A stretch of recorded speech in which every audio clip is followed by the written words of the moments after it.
ఇలా ఆడుతున్నాడు ఒకడు ఫ్లైట్ తీసుకొచ్చి క్లాస్ రూమ్లో. ఏంట్రా అంటే ఇలా ఓపెన్ చేసి ఇది పెన్ సార్ అన్నాడు వాడు. ఒకడు 2-3 టైర్లు పట్టుకొచ్చాడు. ఈ టైర్లు ఏంట్రా అంటే ఇది ఎరేజర్ సార్ అన్నాడు.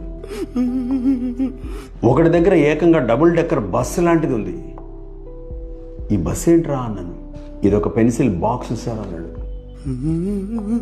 ఎలాంటి స్టేషనరీ పంపిస్తున్నారండి స్కూల్స్కి? పెన్సిల్స్ పెట్టుకునే బాక్స్కి 500 రూపాయల నుంచి 1000 రూపాయలు అవసరమా?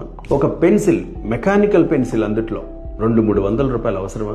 50 రూపాయలు 100 రూపాయలు పెట్టి ఎరేజర్ కొనాల్సిన అవసరం ఉందా? అందరూ ఒకేలా ఉండాలని యూనిఫామ్ వేసి పంపిస్తున్నాగా స్కూల్కి.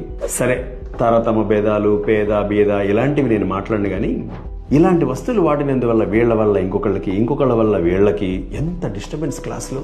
అసలు ఎర్గానమిక్స్ మీద ఏమాత్రం సంబంధం లేకుండా ఆ షేప్స్లో వాళ్ళు తయారు చేసే విధానం, అవి పట్టుకుని మీ పిల్లలు వాటిని వాడితే వచ్చే నష్టం అంతా ఇంత కాదు.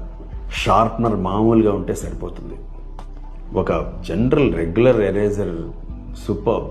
ఇలా సింపుల్గా ఉండే పెన్స్ ఓకే కదా. ఎంత సింపుల్గా, ఎంత ఎర్గానమిక్స్ బేస్డ్ ఉంటే పిల్లలకి అంత మంచిది. మీ పిల్లల ఫ్రెండ్సో మీ పిల్లలో ఇలాంటి విచిత్రమైన వస్తువులు ఏమైనా వాడుతూ ఉంటే కామెంట్ చేయండి ఒకసారి.